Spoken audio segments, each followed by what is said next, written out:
बम बम भोले शिव शिव भोले, बम बम भोले शिव शिव भोले।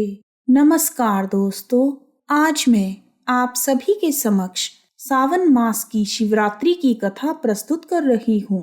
सावन का महीना भगवान शिव जी का माना जाता है। इस मास में शिव भक्त भगवान को खुश करने के लिए अलग अलग तरह से उनकी पूजा करते हैं। उन्हीं तरीकों में से एक है कावड़ से पवित्र जल लाकर श्रावण की चतुर्दशी के दिन भगवान शिव को अर्पित करना। श्रावण मास में हर साल लाखों की तादाद में शिव भक्त पवित्र नदियों से गंगा जल से भरी हुई कावड़ लेकर पैदल यात्रा करके अपने निवास स्थान पर वापस लौटते हैं और इस यात्रा को कावड़ यात्रा बोला जाता है। श्रावण की चतुर्दशी के दिन उसी गंगा जल से शिव मंदिरों में भगवान शिव का अभिषेक किया जाता है। सावन चतुर्दशी के दिन शिव भगवान को गंगा जल अर्पित करने की परंपरा पौराणिक समय से चली आ रही है। समुद्र मंथन के दौरान जब विष निकला तो उस समय सावन का महीना चल रहा था और इस सृष्टि को बचाने के लिए भगवान शिव ने उस हलाहल विष का पान किया था। विष का पान करने के कारण भोलेनाथ का शरीर जलने लगा। तब भगवान शिव को कष्ट में देखकर देवताओं ने उन पर जल अर्पित करना शुरू कर दिया। जल अर्पित करने के कारण भोलेनाथ के शरीर को राहत मिली। सबसे पहले बाबा परशुराम ने भोलेनाथ को प्रसन्न करने के लिए उत्तर प्रदेश में बहुत ही प्रसिद्ध पुरा महादेव का कावड़ से गंगा जल लाकर जलाभिषेक किया था। इस प्राचीन शिवलिंग का जलाभिषेक करने के लिए वह गढ़मुक्तेश्वर से गंगा जी का जल लाए थे। आज भी इसी परंपरा का पालन करते हुए सावन के महीने में गढ़मुक्तेश्वर से जल लाकर लाखों लोग पुरा महादेव का अभिषेक करते हैं। वर्तमान समय में गढ़मुक्तेश्वर को वज्रघाट नाम से जाना जाता है। बाबा परशुराम के पिता जमदग्नि मुनि कजरी वन में अपनी पत्नी रेणुका के साथ रहते थे। वह बड़े ही शांत स्वभाव के और अतिथि सत्कार करने वाले थे। एक समय उनके आश्रम में एक प्रतापी और बलशाली राजा सहस्त्रबाहु पधारे। तब जमदग्नि मुनि ने उनका बहुत आदर सत्कार किया और उनके साथ आए हुए सैनिकों की भी सभी तरह से सेवा की। तब सहस्त्रबाहु को पता चला कि ऋषि के पास कामधेनु नाम की गाय है। इस गाय से जो भी मांगा जाए वह मिल जाता है। तब सहस्त्रबाहु ने जमदग्नि मुनि से कामधेनु गाय की मांग की। ऋषि के इनकार करने पर उसके सैनिक बलपूर्वक कामधेनु गाय को अपने साथ ले गए और आश्रम के कई ऋषि मुनियों को मौत के घाट उतार दिया। जब बाबा परशुराम को इस बात का पता चला तो उन्होंने सहस्त्रबाहु का नाश करने का संकल्प लिया और शस्त्र विद्या के लिए भगवान शिव से बड़ा कोई और आचार्य नहीं हो सकता था। ऐसा सोचकर उन्होंने कजरी वन में शिवलिंग की स्थापना की। फिर उन्होंने गंगा जल लाकर उस शिवलिंग का महाअभिषेक किया। तब भोलेनाथ ने बाबा परशुराम से प्रसन्न होकर उनका आचार्य बनना स्वीकार किया। शिवजी से शस्त्र विद्या ग्रहण करके परशुराम जी ने अकेले ही सहस्त्रबाहु की सेना का नाश कर दिया और साथ ही सहस्त्रबाहु का वध किया। उस स्थान पर आज भी भगवान शिव का वह प्राचीन मंदिर मौजूद है और शिव भक्तों के लिए श्रद्धा और आकर्षण का केंद्र है और इसी मंदिर को पुरा महादेव कहते हैं। कुछ लोग पुरा महादेव को परशुरामेश्वर कहकर भी पुकारते हैं। इसके बाद से ही शिव भक्त हरिद्वार, गोमुख और गंगोत्री से कावड़ में गंगा जल लाकर शिवलिंग का अभिषेक करते हैं। लंकापति रावण जो भगवान शिव का अनन्य भक्त था, उसने भी भोलेनाथ को प्रसन्न करने के लिए कावड़ में गंगा जल ले जाकर पुरा महादेव के शिवलिंग पर जल चढ़ाया था। भगवान श्री राम ने भी झारखंड के सुल्तानगंज से कावड़ में गंगा जल भरकर वैद्यनाथ में शिवलिंग का जलाभिषेक किया था। सावन के महीने में यह पूरा क्षेत्र केसरिया पहने हुए शिव भक्तों से भर जाता है। भगवान भोलेनाथ के भक्त दूर दूर से बिहार के सुल्तानगंज में बह रही उत्तरवाहिनी गंगा जी से जल भरकर पैदल यात्रा करते हुए वैद्यनाथ जाते हैं और बाबा का जल अभिषेक करते हैं। इन सभी मान्यताओं के चलते सावन मास में भगवान भोलेनाथ को खुश करने के लिए कांवड़िये पवित्र नदियों का जल भगवान शिव को अर्पित करके उनका अभिषेक करते हैं। आइए अब शुरू करते हैं सावन मास की शिवरात्रि की कथा। एक बार ऋषियों ने व्यास शिष्य सूत जी से पूछा, हे महामुनि, भगवान शिव को संतुष्ट करने वाला तथा उत्तम फल प्रदान करने वाला व्रत कौन सा है जिसके अनुष्ठान से साधक को भोग और मोक्ष की प्राप्ति हो सके? कृपा करके विस्तार से बताएं। सूत जी बोले, हे ऋषियों, आपका प्रश्न उचित है। एक समय यही बात ब्रह्मा, विष्णु तथा पार्वती जी ने भोलेनाथ से पूछी थी। इसके उत्तर में भगवान शिव शंकर बोले, मेरे बहुत से व्रत हैं जो भोग और मोक्ष प्रदान करने वाले हैं। उन सभी में शिवरात्रि का व्रत सबसे अधिक बलवान है। इसलिए भोग और मोक्ष रूपी फल की इच्छा रखने वाले सभी मनुष्यों को शिवरात्रि व्रत का पालन करना चाहिए। यह व्रत सबके लिए धर्म का उत्तम साधन है। निष्काम अथवा सकाम भाव रखने वाले सभी मनुष्यों, वर्णों, आश्रमों तथा देवी देवताओं आदि सभी के लिए यह व्रत सर्वश्रेष्ठ तथा हितकारक बताया गया है। शिवरात्रि का व्रत करोड़ों हत्याओं के पाप का नाश करने वाला है। फिर ऋषियों ने पूछा, सूत जी, पूर्व काल में शिवरात्रि के उत्तम व्रत का पालन किसने किया था और इस व्रत का पालन करने से उसे क्या फल मिला? सूत जी पुनः बोले, ऋषियों, इस विषय में एक निषाद का प्राचीन इतिहास मैं सुनाने जा रहा हूँ। ध्यान पूर्वक सुनो, जो सब पापों का नाश करने वाला है। प्राचीन समय में एक जंगल में गुरुद्रुह नाम का एक शिकारी रहता था। उसके बीवी, बच्चे तथा माता पिता सब उसके साथ रहते थे। वह बलवान और क्रूर स्वभाव का होने के साथ साथ क्रूरतापूर्ण कार्यों में लीन रहता था। वह प्रतिदिन वन में जाकर जंगली जानवरों को मारता और नाना प्रकार की चोरियां करते हुए अपने परिवार का भरण पोषण कर रहा था। उसने बचपन से ही कोई शुभ कार्य नहीं किया था। इस प्रकार वन में रहते हुए उस दुरात्मा शिकारी का बहुत सा समय बीत गया। तब दैव योग से फागुन मास की कृष्ण पक्ष की महाफलदायी शिवरात्रि आई। वह शिकारी घने जंगल में निवास करने के कारण शिवरात्रि के व्रत को नहीं जानता था। उस दिन भी वह प्रतिदिन की भांति जंगल में शिकार के लिए गया। संयोगवश उस दिन उसे कोई जंगली जानवर दिखाई नहीं दिया और सूर्यास्त हो गया। इससे उसको बहुत दुख हुआ और वह सोचने लगा, अब मैं क्या करूं, कहाँ जाऊं? आज तो कुछ नहीं मिला।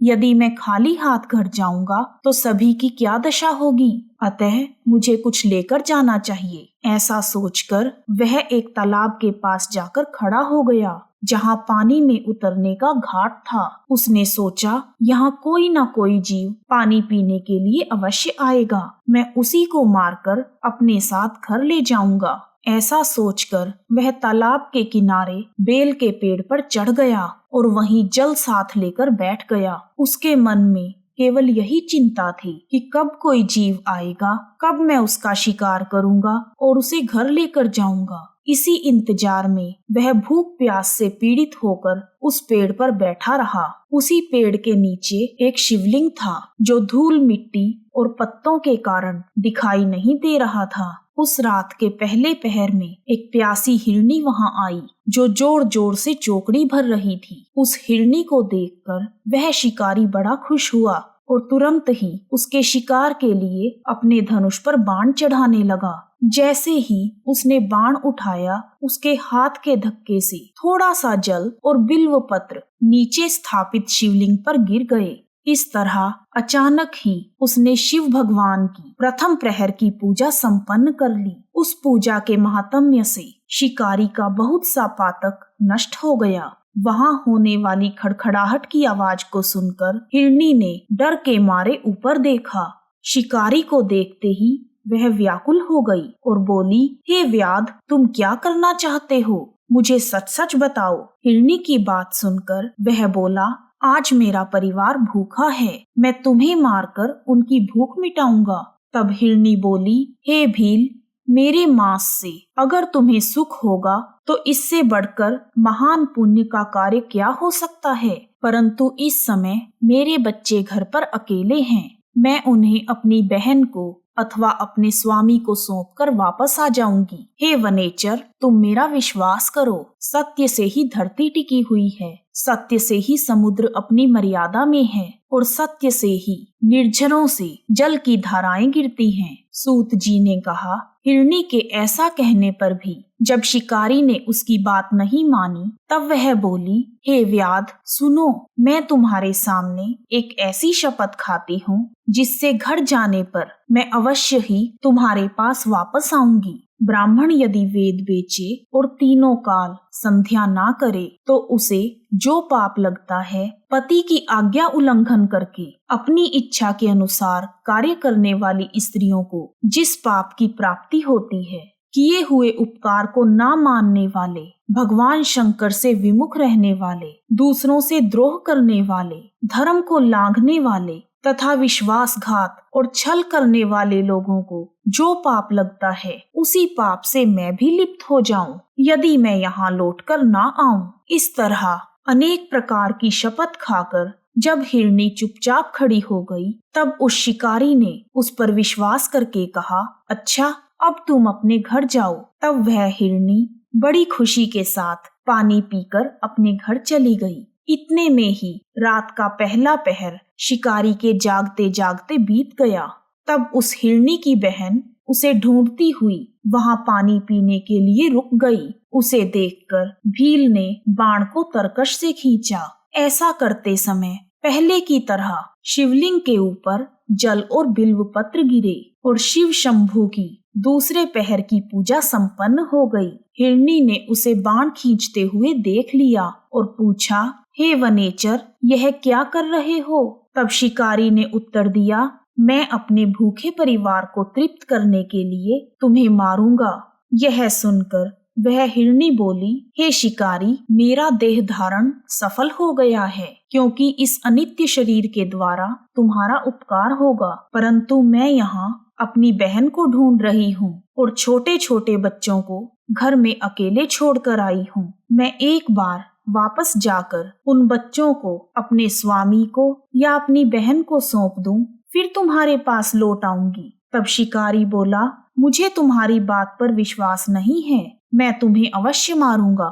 यह सुनकर वह हिरनी भगवान विष्णु की शपथ खाती हुई बोली, जो कुछ मैं कहती हूँ उसे सुनो। यदि मैं वापस ना आऊं तो अपना सारा पुण्य हार जाऊं, क्योंकि जो वचन देकर पलट जाता है वह अपने पुण्य को हार जाता है। हिरनी की बातें सुनकर शिकारी बोला, अच्छा ठीक है, जाओ, लेकिन जल्दी वापस आना। तब वह हिरनी जल पीकर वापस घर चली गई। इतने में ही रात का दूसरा पहर भी शिकारी के जागते जागते ही बीत गया। तीसरा पहर शुरू हो जाने पर उसने एक हिरण देखा। वह बड़ा हष्ट पुष्ट था।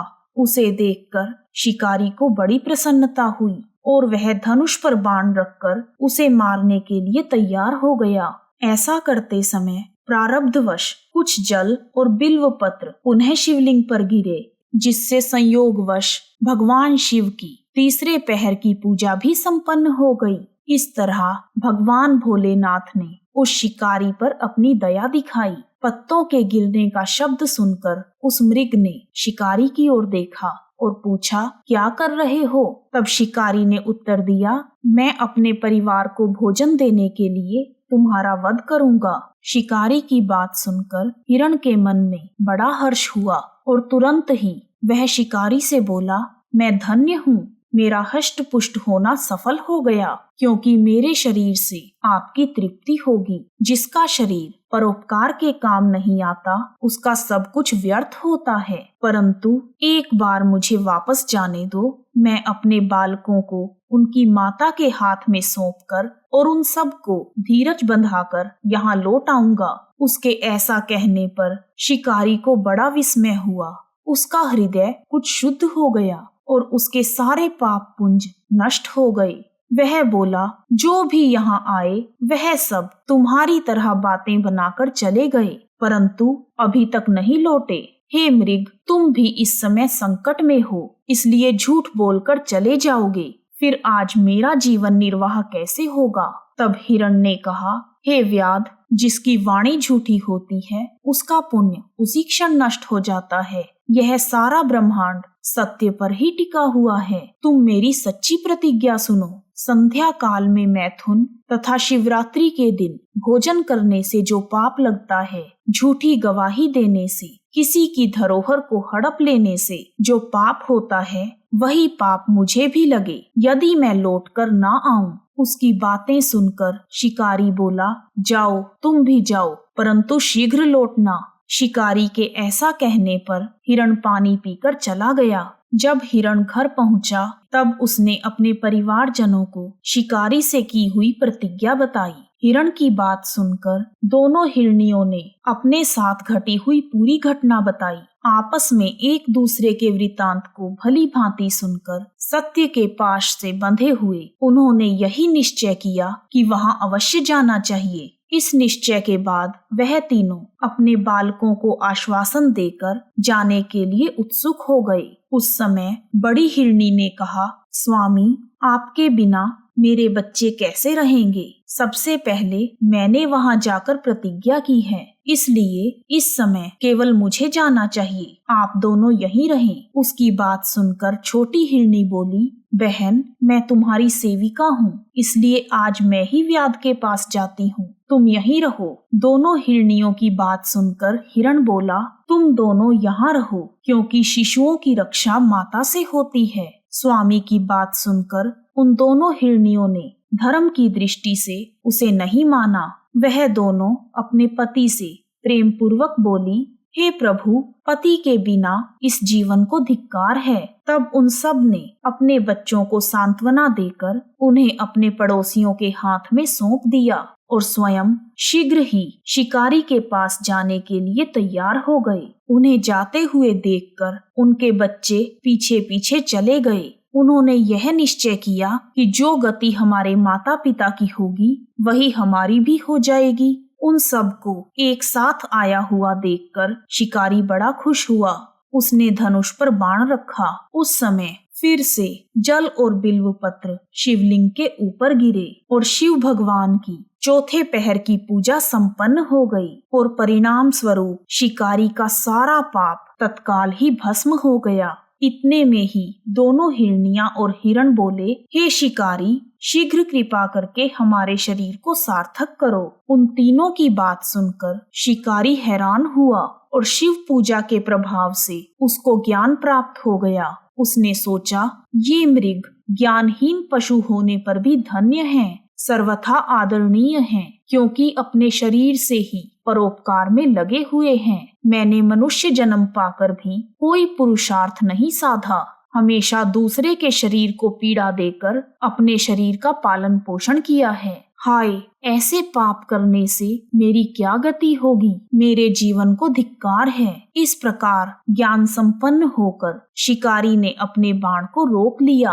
और कहा, हे श्रेष्ठ मृगो, तुम सब यहाँ से चले जाओ, तुम्हारा जीवन धन्य है। जैसे ही शिकारी ने यह शब्द बोले, उसी समय भगवान शंकर प्रसन्न होकर वहां प्रकट हो गए और उन्होंने शिकारी को अपने अलौकिक स्वरूप का दर्शन कराया तथा कृपा पूर्वक उसके शरीर का स्पर्श करके उसे प्रेम से कहा, हे भील, मैं तुम्हारे व्रत से प्रसन्न हूँ, वर मांगो। शिकारी भगवान शिव के उस स्वरूप को देखकर जीवन मुक्त हो गया और बोला, मैंने सब कुछ पा लिया, और भगवान शिव के चरणों के आगे गिर पड़ा। उसके इस भाव को देखकर भगवान शिव बड़े प्रसन्न हुए और उसे गुह नाम देकर कृपा दृष्टि से उसकी ओर देखने लगे और बोले, हे व्याध, सुनो, आज से तुम श्रृंगवेरपुर में उत्तम राजधानी का आश्रय लेकर दिव्य भोगों का उपभोग करो। तुम्हारे वंश की वृद्धि निर्विघ्न रूप से होती रहेगी। सभी देवता तथा ऋषि मुनि तुम्हारी प्रशंसा करेंगे। मेरे भक्तों पर स्नेह रखने वाले भगवान श्री राम एक दिन निश्चय ही तुम्हारे घर पधारेंगे और तुम्हारे साथ मित्रता करेंगे। तुम मेरी सेवा में मन लगाकर दुर्लभ मोक्ष को प्राप्त करोगे। उसी समय वह सब मृग भगवान शंकर के दर्शन पाकर मृग योनि से मुक्त हो गए तथा दिव्य देह धारण करके विमान पर बैठकर दिव्य धाम को चले गए। बोलो शंकर भगवान की जय, भोले भंडारी की जय। आइए अब जानते हैं शिवरात्रि की पूजा विधि। सावन मास की चतुर्दशी को प्रातः काल उठकर नित्य कर्मों से निवृत्त हो जाएं। फिर अपने घर के पूजा स्थल को गंगा जल से पवित्र कर लें और भगवान शिव जी की प्रतिमा या फोटो स्थापित करें। अब शिव भगवान को सफेद चंदन, गंगा जल, गाय का दूध, बिल्वपत्र, शमी पत्र, भांग, धतूरा और सफेद फूल अर्पित करें। इसके साथ ही माँ पार्वती को अक्षत, फूल, धूप, फल और सुहाग का सामान चढ़ाएं। इसके बाद भगवान को सात्विक आहार का भोग लगाएं। इस दिन मंदिर में जाकर शिवलिंग का जलाभिषेक करें और भोलेनाथ से आशीर्वाद प्राप्त करें। इस प्रकार सावन मास की शिवरात्रि की कथा और पूजा विधि पूर्ण हुए। बोलो शिव शंकर भगवान की जय। यदि आपको वीडियो पसंद आया है तो कमेंट बॉक्स में ओम नमः शिवाय लिखना ना भूलें। आप सभी का हार्दिक धन्यवाद। डमरू वाले बाबा तेरी लीला है न्यारी, जय जय भोले भंडारी, जय जय भोले भंडारी।